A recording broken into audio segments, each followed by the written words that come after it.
শুরুতেই জানিয়ে দিচ্ছি সংবাদ শিরোনাম, এরপর থাকছে বিস্তারিত। প্রধান উপদেষ্টার বক্তব্যে ভরসা, চলতি বছরেই ভোটের প্রত্যাশা বিএনপির। গুম খুন ছিল রাজনৈতিক সিদ্ধান্ত, দাবি উপদেষ্টা মাহফুজের। বিস্তারিত। বিএনপি আশা করছে অন্তর্বর্তী সরকারের প্রধান উপদেষ্টা ডক্টর মোহাম্মদ ইউনূসের বক্তব্যের ভিত্তিতে চলতি বছরেই জাতীয় সংসদ নির্বাচন অনুষ্ঠিত হবে। বিএনপি মহাসচিব মির্জা ফখরুল ইসলাম আলমগীর বলেছেন, সংস্কার কমিশনের যেভাবে প্রস্তাব ঐকমত্য হবে তা পরবর্তী সরকার বাস্তবায়ন করবে। আজ ঠাকুরগাঁওয়ে এক সভায় তিনি বলেন, প্রধান ঠাকুর উপদেষ্টার চীন সফর বর্তমানে সরকার একটি বড় সাফল্য। এর মাধ্যমে চীন এখন সব রাজনৈতিক দলের সাথেই সম্পর্ক রয়েছে। তিনি আরও জানান, চীনের বিনিয়োগ বাংলাদেশে বাড়বে এবং এটি দেশের অর্থনীতির জন্য ইতিবাচক হবে। এছাড়া ঈদের পর বিএনপির কর্মসূচি চলবে বলেও জানিয়েছেন তিনি। দলটি তাদের 31 দফা বাস্তবায়নে কাজ করছে।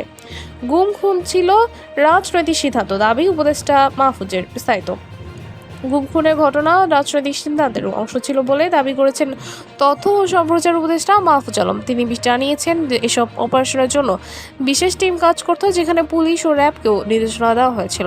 আজ রাজধানীর তেজগাঁওয়ের গুম হওয়া ব্যক্তিদের পরিবারের সাথে ঈদের শুভেচ্ছা বিনিময়কালে তিনি এসব কথা বলেন।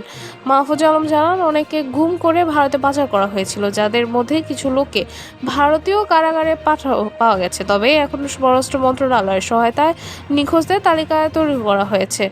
তিনি আরও বলেন, বিএনপি জামাত সহ ভিন্ন মতের মানুষেরা শেখ হাসিনার নির্যাতনের শিকার হয়েছিল।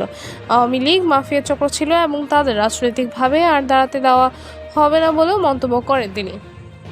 এই ছিল সর্বশেষ আপডেট। নতুন আরও আপডেট পেতে আমাদের সঙ্গেই থাকুন। ধন্যবাদ।